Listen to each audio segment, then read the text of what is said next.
Welcome back to the Google Ads Lead Gen Show. My name is Michelle Kopp from Level 28 Media, and this is. And this is Dean Hua with Sachi Studio. And for today's topic, we're really excited to dive into lead generation. Essentially, we're going to be talking about outside factors that affect your Google Ads lead generation campaign. And I wanted to start with a very common myth that a lot of small businesses tend to have when it comes to Google Ads. And it's that Google Ads on its own will be able to deliver sales, revenue, profits, all on its own. So Dean, you want to go ahead and tackle that, and I will jump and chime in on that topic, and then we'll go from there. Yeah, so just to piggyback off of that, um, I think the common perception that a lot of clients and businesses have when they hire us is they think the entire burden falls on us alone, which is to generate leads, get the phones ringing, and so on and so forth.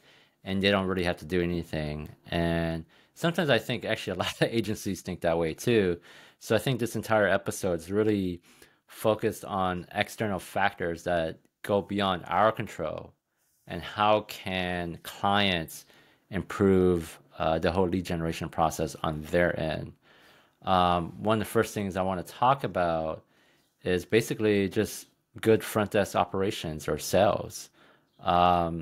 This is obviously beyond the control of an agency where it's not our job to pick up the phone or to have good sales skills. And this is where it's the job of the client or their front desk operations. Too often, through discovery, we start to find out that a lot of these businesses just don't have really good operations. They don't pick up the phone, or when they do pick up the phone, it's not really good customer service, or maybe their front desk operations aren't doing a good job of engaging the prospect and trying to get them to commit to that next step, whether it's a meeting or an in-person consult or so on and so forth. So that's one of the first things that I think we should talk about. Like, what's your feedback on that? I think it's critical. I think the first thing that I want to address in regards to the critical piece when it comes to like Google Ads and like lead gen follow up is, the role of the agency is essentially just to bring people into the door, get people interested, right? And then from there, it's the front desk person's job or the salesperson's job to then nurture them through that cycle and then eventually close them. So really our job stops once we get the phone calls to come in and the form submissions to come through. Then the process of following up with that speed to lead and making sure that these leads are being nurtured in the right way is going to be critical. And far too often I see the ball dropped so many times. And even during discovery calls, some of my clients and even potential clients are so overconfident that their sales process is like dialed in and their customer service is really great. But once we start getting the campaign going, then it tells a completely different story. Once we get call tracking in place and we actually start analyzing the ROI after we give it a certain amount of time, we're like, how come it's not generating the ROI? And part of it could be time, but then a lot of times what we tend to find out is, hey, your salesperson or your customer service rep is just giving quotes on the phone, but they're not really explaining the value. And especially when you have high ticket sales, you need someone to be able to explain the value, not just someone that's going to give a quick quote over the phone and then the end lead just hangs up and calls the next one on the line. What are your thoughts? Yeah, I totally agree. I think for me as a small agency, it's really important that I vet my clients from the very beginning. And one of the penetrating questions I ask is, well, what's your front desk operation look like? How good are you guys at closing?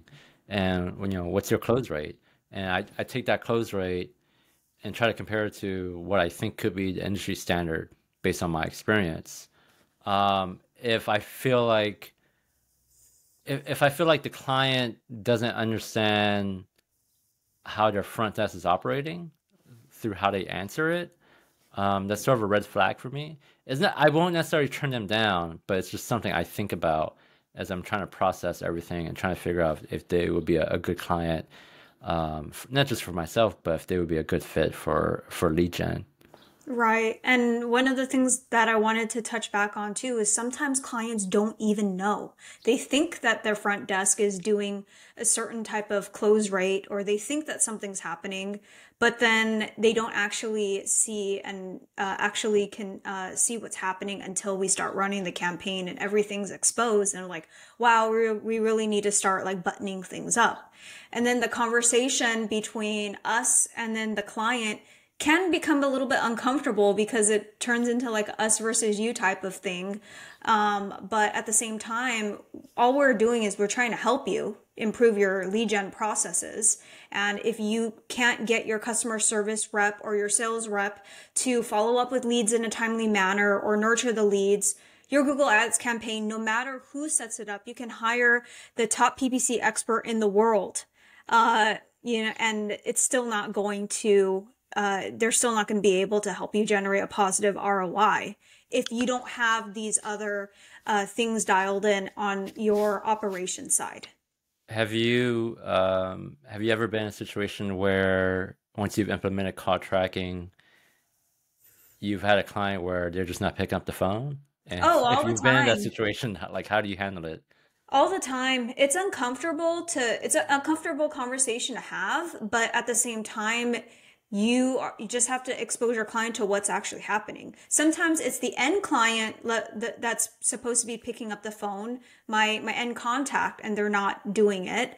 And then a lot of times it's going to their front desk person and their front desk isn't answering the phone. So then that's like, you don't want to sound like you're throwing someone under the bus, but at the same time, you also need to let them know what's going on and why they're not getting their return on investment, why they're not getting, quality leads. It's because no one's answering the phone.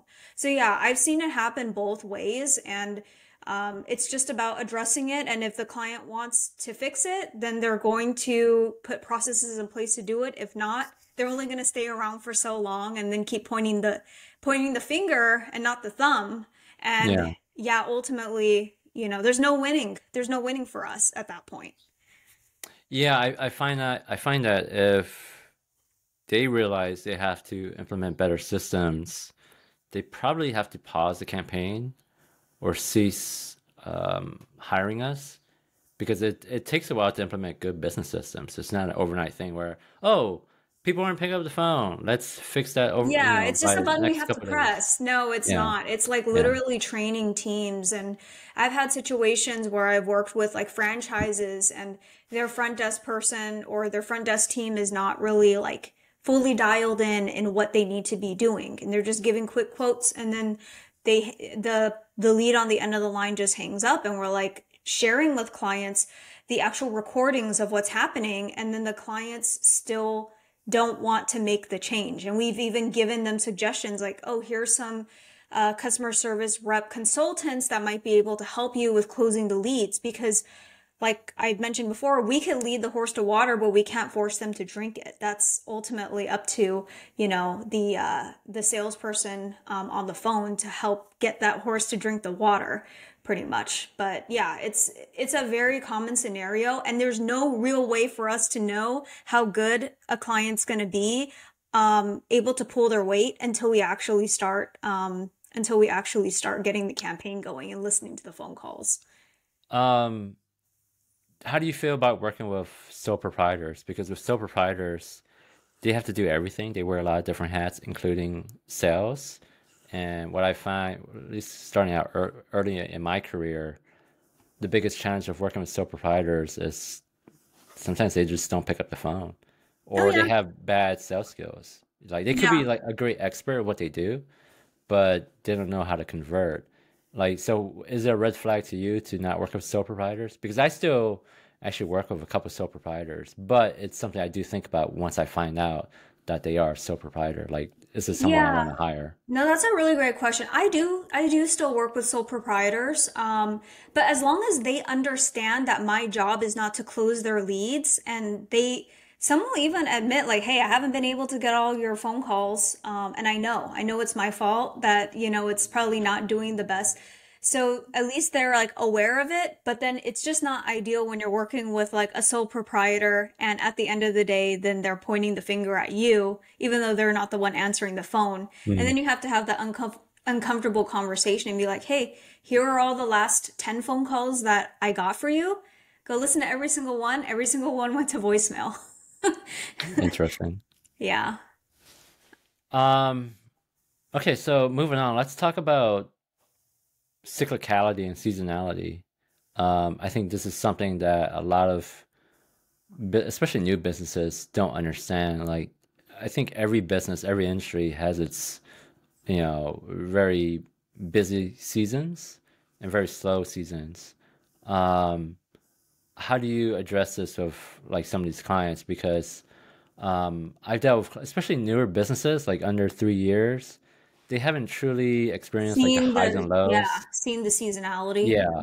And so when I ask them, okay, well, when's slow season for you? They don't really know.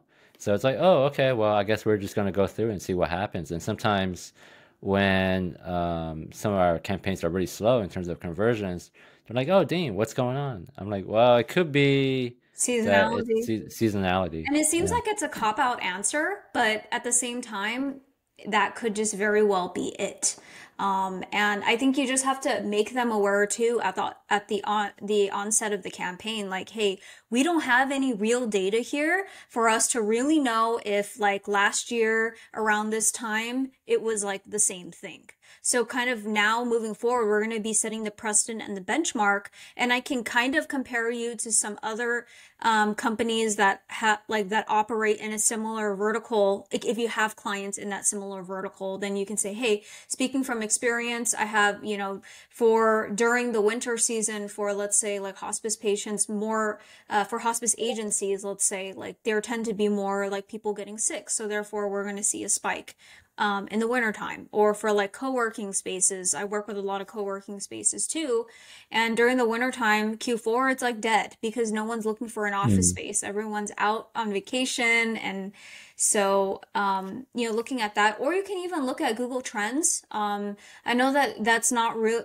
That's probably going to be like a high level view, but it's not going to let you dig that like deep into the specific like area, but I think it still could give you something. So I think the importance of that is just being able to set the precedent, and then also just let them know that we don't have any real data to base it off of.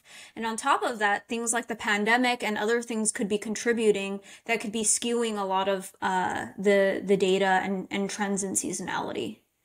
Yeah, I think the common misconception a lot of clients have, or just businesses in general, they think that successful lead generation is a consistent upward trend, and really it's not. It's more like I like to compare it to the stock market, where if you invest into the stock market at a macro level, it's going to go up, right? The S&P 500 will go up Yeah, but historically. over day, there's going to be Yeah, or fluctuation. weeks or months or like you're gonna have. I tell every single client of mine that's been with me for at least 6 months, Mr. or Mrs. Client, any client that's been with me for this long, you're guaranteed to have a couple of slow months. And it's not something they want to hear, but most of them are pretty understanding about it and they accept it and they Those are appreciate the the fact that clients you I want to tell them. have, right? Yeah, Because any yeah. client that if they just had one bad month and they want to quit, that's not really an ideal client to have because those are the ones that tend to be reactionary and in the short run versus the long-term clients that understand that there's going to be times where things slow down. Summertime for a lot of clients tend to be slower, but it just depends on, the type of industry and so forth. Like I have a locksmith client, he's doing like 5 to 10 calls a day, and there's no real seasonality to his business because everyone's getting locked out all the time. As long as people are on the go, people are always going to need his services. I had speaking of anecdotes, I had an HVAC client. They sold air conditioning mini splits and heat pumps.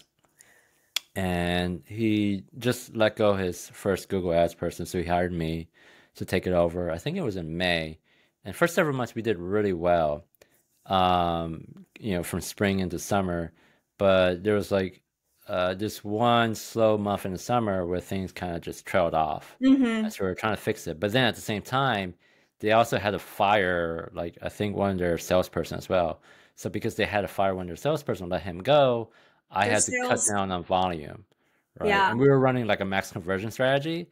So he asked me like, could I cut the budget from 5,000 to like 3,000 overnight? And if you know anything about smart bidding strategies, like we talked about last time, when you when you slash the budget that quickly, it really affects the algorithm and how it It's got to optimizes. learn again. Mm-hmm. Right. So then I did what you said. I slashed the budget. Boom. Conversions tanked for a while. It took us a couple months just to kind of get back in speed. By this time, we were heading into the fall season, and they were ready to pick up business again. But then once I finally kind of got things working again, we're then heading into like December Winter. and winter Mm-hmm. season. And I was like, and this is a business that's only been around for 1 year. They're coming up on 1 year. And I asked him, well, how's the winter season look like for you? He's like, oh, I don't know. This is a marketing manager, by the way. I'm dealing directly with the marketing manager. Oh man, he should know. I mean, And so I'm like, okay, whatever. And I struggled with the campaign for several months. right, And he's okay. like, Dean, what's going on? I'm getting heat from my boss. And I said, you know what? I tried everything I can. I think it's seasonality, Mm-hmm. right? I think it's seasonality. I just don't think like Yeah. that's And that's all that's you why. can do. That's all you can do and say at that point. If it's out of your hands, you're leveraging the same strategies and you haven't changed anything, then you kind of have to chalk it up to that, even though it seems like it's a, you know, Yeah. So I said excuse. seasonality. He wasn't happy with it. He eventually let me go. I was like, Okay. damn. Yeah. Okay, fine, whatever. So anyway, 3, 4 months passed, and I finally get an email from him. He's like, Yeah. hey, um, what's going on? I want to actually apologize to you because we hired another person and we did everything you were doing. Turns out it was seasonality. Yeah. I'm like, I felt vindicated, but at the same time, I was like, whatever. Right. So, Sometimes people think the grass is greener on the other side, and then they try it, and then they're just like, "Oh, actually, he wasn't as bad as I thought it was," it was just seasonality. So, I've had situations where clients want to explore doing things on their own, and then things start tanking, and they're like, "Oh my God, I need you to come back." mm, Because they're trying yeah. to like, cut back on management service fees. So like, oh, well, I'm gonna take things in house and start managing, and you know how that goes. Like, you can take the campaign and it can run, but it's not going to be running at the speed that you and I would be able to keep it going at. Especially if you're not that skilled with PPC and Google Ads in general. So yeah. No, that's a good point, touching on the seasonality piece. I have a question for you in regards to listening to phone calls. Is this something that you tend to do for your clients, or do you typically just tend to listen to the phone calls like if you start hearing complaints? Yeah, I don't listen to the phone calls when I start getting complaints. Or if I start seeing a lot of calls aren't being picked up, when Mm-hmm. usually the client's pretty good at picking up the phone calls. I Mm-hmm. simply just don't have the time to listen to phone calls voluntarily. Mm-hmm. Um, but that's what I like about phone call tracking, which is I log into my dashboard once every several days and just start to see like what sort of trend with each client. Like if I start to see a lot of calls that aren't picked up, I'll just let the client know, hey, listen, I see a lot of calls aren't being picked up. Is everything okay over there? And Mm-hmm. sometimes like they're just short on Yeah, they're help. short on That's staff. There's all. nothing that you can But do about yeah, it. but they appreciate me just checking in. Yeah, no, Um, yeah, that because that's important. yeah, The proactiveness from people like you and me to manage the account. It's really important that we're looking at that side because we can't fully control what's happening, but at least we could see like, hey, you're missing some phone calls. It's a lot of revenue that you're potentially losing. yeah, Get on it. yeah. Do you listen to the phone calls? I do. I do. Especially in the beginning of the campaigns that I launch, I really want to make sure that things are dialed in. And yeah, if things are not, then I start letting clients know what I'm hearing, what I'm seeing, and But if clients have been consistently really good, I don't think there's really any need to. But yeah, I mean, there's been times where I've had clients and not that are not really strong at sales, and I'm just debating whether or not I should be like helping them in terms of sales, but then I also realize that I'm not an expert, but I can still provide a little bit of guidance, but there's only so far that I can go in terms of helping a client like close a sale. Um, Yeah, I totally agree. One thing I actually wanted to add on phone calls is, even though I don't listen to phone calls, I do at a macro level look at call duration. That's a yeah, really no, that's really important important too. um, Yeah. metric. And I'm just, What's your threshold to know if yeah, it's good or not? that's a great question. So, general threshold at a macro level is like if I'm seeing too many calls under 30 seconds, it's one of two things. Either Voicemail? um, no, well, voicemail, or it's just a quick one-off question that they have. I see this with a lot of my doctors' clients because with doctors, like some doctors work with insurance, some don't. So, for example, if a physical therapist doesn't work with insurance, or regardless if he works or doesn't work with insurance, the first question that the patient has is, "Do you work with insurance?" And if they don't, click, right? There's nothing you Mm-hmm. can do about that. Mm-hmm. Mm-hmm. So if I see too many phone calls under 30 seconds or under 1 minute, it's just something to think about. It's not necessarily bad. It's just something to think about as I continue optimization. On the flip side, if I see phone calls lasting 3 minutes or more, that's a sign of engagement. That's probably because the prospect is engaged, they're asking a lot of questions, and they're probably trying to make an appointment. So that's a really good sign. Yeah. Have you ever had to address with a client that like their front desk staff wasn't doing a good job, but then the client thinks that their front desk staff is doing a good job? Only a few times. I'm pretty direct about it. It's not really an awkward conversation for me, to be honest with you. I know it's an awkward conversation with some agencies. I simply just give them like the screenshots of what I'm seeing and show them Yeah, all you're just these like, delivering yeah, facts, right? Yeah.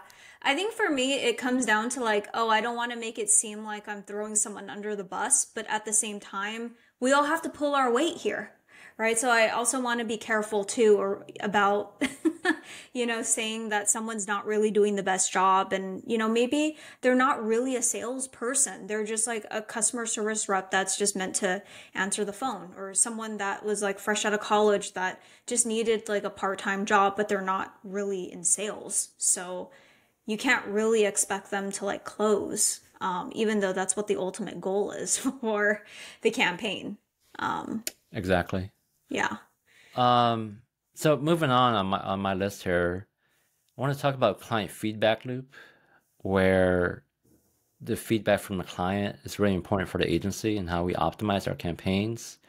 I've dealt with clients who are really, really good at giving feedback, saying, "Hey, Dean, a lot of these cultures aren't good for XYZ reasons."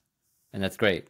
I know what to do with that. I can cross-reference that against What you're our, seeing in the our account. our Mm-hmm. campaigns and what we're seeing with the keywords. Conversely, I have clients who I just get crickets. Like I Mm-hmm. ask them, how are you doing on your end? This is what we're seeing. What are you seeing? And they don't ever get back to us. And Mm-hmm. that always makes our job a lot harder. Like, how do you deal with that, or what's your thought process with those types of clients? I try to encourage at least a once a month meeting with my clients. Most of them do follow through with that. Sometimes some of them get super busy and then I'll send them like a Loom call. But that even then, or a Loom video where I'll like do like a recording, or I'll at least send them the data and like a summary of like what happened, because I'm really accountable to what I do, right? So it's just really important that I get on a phone call with clients, show them where we're at, and also show them what the plan for the future is, so that they know that there's things that are being done, and I'm looking forward to the future of how I'm going to continue to optimize. And then I welcome their feedback at the end, and just say, hey, like, how are things going on your end? Because I don't know if you've ever had the situation too where when it comes to managing your Google Ads account, on the front end or on the end that you can see, it looks really good. But then on the client's end, they're not closing. I had a contractor client in the Bay Area. We were getting like 20, 25 leads a month, which is pretty good for like a $2,500 ad budget, because they were selling six-figure ADUs. Accessory dwelling units, or like those granny units that you could put like in your backyard. And essentially we would get tons of leads. One lead pretty much almost every day, but they just weren't closing. So on my end, I was seeing, hey, we're getting like one lead pretty much every day. And we're doing a pretty good job with that. But then he's just like, we're not closing. Why? And then I was like, well, let's listen to every single one of your phone calls. And sure enough, no answer, or the person that was answering the phone didn't know how to didn't know how to convey the next step in a way that the lead would feel comfortable with. And they're like, oh, come to my house, I want you to do this, to give me a quote right away. And then the person on the end of the phone, they're just a scheduler, they're not a Yeah. salesperson. So there's the problem. And then he's like, well, like the problem that we're finding, and he's like, it's not you, it's us, type of thing. He's like, well, the problem is we don't have good salespeople, and I can keep investing 2,500, 3,000, 5,000 a month, but until we can get this broken part in the back fixed, we can't continue working with you, because it's just cash flow that's just being thrown down the drain, and we're just wasting money. And of course, like I feel like I know that there's only so much that I can control. But then I'm just like, like I wish I could do something more, but there's only so much I can do because I'm not in the operations of their business. Yeah. I would highly recommend to any business, regardless of the type of lead generation you're doing, whether it's paid search, paid social, SEO, organic, whatever, highly, highly, highly recommend you just implement phone call tracking, because you just learn so much about your Yeah. own business just Yeah. listening to the phone calls. Like a lot of business owners are under the impression that their front desk operations is like A plus. Yeah. Man, when you start listening to those phone Oh, calls, you and start to realize there's so much work to do. exactly. Exactly. And then I think too, like you brought up close rate. Some like you'll ask clients what your close rates are. I'll ask that too in discovery calls, but I take that with a grain of salt, because like when it comes to leads, with referrals, that close rate is going to be a lot higher than an inbound lead from the internet, because a referral is coming from someone that, like and trust already, versus, someone that just randomly Googled you. They're not like attached to your brand or anything. They just want a quote, and you need to give them a reason to stay. So, do you have some more thoughts on that? No, I think you pretty much described that pretty succinctly. I don't really have anything else to add. Sorry. Okay. Yeah. Awesome. Let's talk about CRMs. Do you work with any client CRMs? Is that something that is part of your process? On the B2B level, we deal with some HubSpot stuff. Mm-hmm. A lot of local businesses, they're not really very fancy with their CRMs. They Some don't generally even have work. them. Some have like an Excel Well, I sheet. think most of them, they deal with a lot of industry CRMs. Like if it's a Right. doctor, they'll deal with whatever the doctor CRM is. Um, but yeah, I think the CRM, most CRM, I don't want to say most, but I think a lot of CRMs are sort of like the bane of a marketer's existence, because there's a lot of technical integration that we have to do that businesses don't always appreciate. Like we Mm-hmm. have to send data back and forth between the CRM and the ad campaigns and collect that data in a very nuanced way. And sometimes it's sort of a pain in the butt, to be honest with you. I don't always like working with CRMs, but I realize it's part of the job. Yeah, it is, because especially when it comes to attaching an ROI on your marketing efforts. Like with what we're doing with paid search, what's amazing is that we can essentially be adjacent to a client's P&L sheet, or, revenue. Like, so they can see, like, is paid search driving us opportunities? Is it driving us revenue? If not, then, let's cut it. But when it comes to things like, organic social media posting, or like web design, there's no real like adjacency to, revenue. So I think that that's what makes our job more like valuable than those other types of, those other areas of like marketing, and creative. But yeah, I think like when it comes to CRM, there's only so much that we can do. And when it comes to ROI, because I get this question a lot, and I actually want to hear your opinion on it too. Well, what's my ROI going to be? Yeah. I think, and some clients, they just throw it out there because ROI is like a fancy term, and they basically want to, hey, am I going to get my return on investment? But then the challenge is, sometimes the process, sometimes the actual sales process, sales cycle could be like 6 to 18 months for some B2B, and some B2C. It's like the sales cycle is like a day or, an hour or something like that. So, it's really hard for me to say, and I can't make any guarantees. Any good marketer cannot give you a specific guarantee on a number of, a number of like in terms of revenue. It's really challenging. Just like we're talking about the stock market, there's no way for us to really know, what the value of a stock is going to be tomorrow. What are your thoughts? Yeah, it's really hard. Unlike with e-commerce, you can calculate ROI pretty quickly Right. because you know what the price of the product is. With service-based businesses, it's really difficult because many service-based professionals have various price ranges for what they're selling. But I don't think you always have to be like precise about it as marketers. We just need to get a good estimate. And most of my clients, they have a pretty good feeling of like whether a campaign is working well for them or not. Sometimes I'll give them like a spreadsheet log of like or of the call logs for Mm-hmm. that month. So if we get 40 calls, I give them all 40 phone calls and they cross-reference that against their new client or new patient database. And they can sit there and just start ticking off, Calculate. okay, John converted, Mary came in, and so on and so forth. Even though they're not necessarily doing the hard math on like how much Mary is gonna bring in for the next several months, they're doing a See the ballpark estimate, opportunity. and then Yeah. they tell me that. So they're Yeah. like, so just they'll sit there and say, "Well, Dean, we're having a good month." They won't necessarily say, "Dean, we brought in $20,000 in revenue," but they'll sit there and say, "Dean, I can tell we're having a really good month based on what you're doing," and that's good enough for me. It doesn't always have to be very precise. Right, right.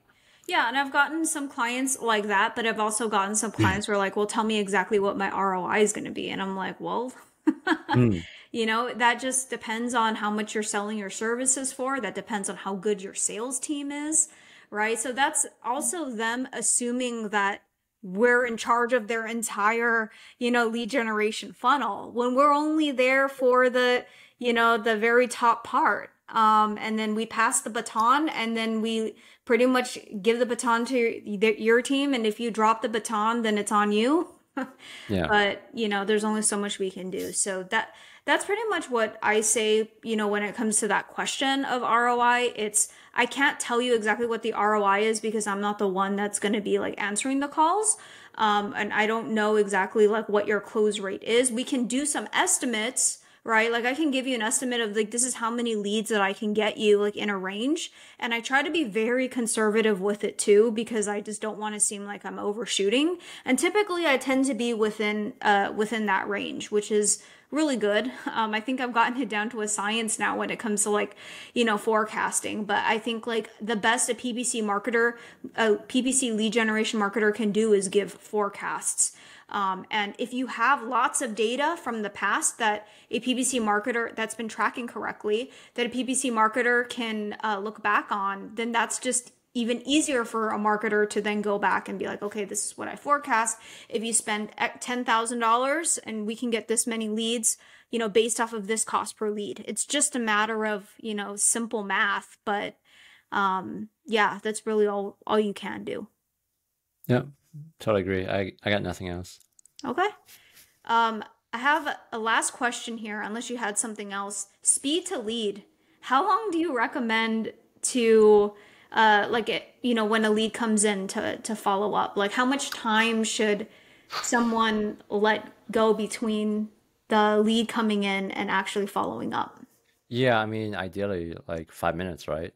Like, like if you compare it to like like really good real estate agents, it's 5 minutes and Yeah. they call you back. Yeah. Um, I think it depends. Like again, I work with doctors' offices, so they always pick up the phone most of the time. Contractors, I think if I had to pick an industry that is notoriously bad at returning calls, home contractors, they are Yeah. the worst. I'm not talking about like waiting a couple hours. I'm talking about waiting half the day. Like if Oh, you wait yeah. half the day, forget about it. Yeah. Yeah. I just tell my clients as soon as you can. Yeah, 5 minutes is ideal, but I've had some clients who are like, "Oh, well, I'm too busy. Like, I maybe like within half a day." And I'm like, "Well, if you're asking me what your ROI is going to be and you're not seeing a positive ROI, then that's going to be the reason because if someone doesn't get a follow-up, they're going to go move on to the next they're going to go move on to the next one and then you lost it and you paid how much for that lead? So, there's only so much you can do on at that Yeah, I think where speed to lead is really important is that I'm kind of generalizing, but I think businesses where it's perceived as a commodity, where people are shopping around a lot, like they're shopping around amongst three different vendors, point. that's Mm-hmm. where speed to lead is really important. So like people Mm-hmm. shop around a lot with home contractors, Yeah, like all the right, because they're trades, trying to get the yeah. best price. Mm-hmm. So speed to lead is really important. Whereas the doctor's office, I think you could probably Depends on what type of be a little bit doctor too, slower. right? Yeah. Depends on what type of doctor as well. Lawyers, I don't really work with a lot of lawyers. Like you've worked with It's lawyers. What do you yeah, see? working with lawyers speed to lead is really important, especially with like the type of lawyers that I work with, like bankruptcy. They shop. So if Uh, you don't get back to them, they're gonna move really fast. hmm.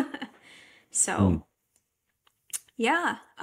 Any final thoughts before we wrap up this lead generation, factors that need to be considered?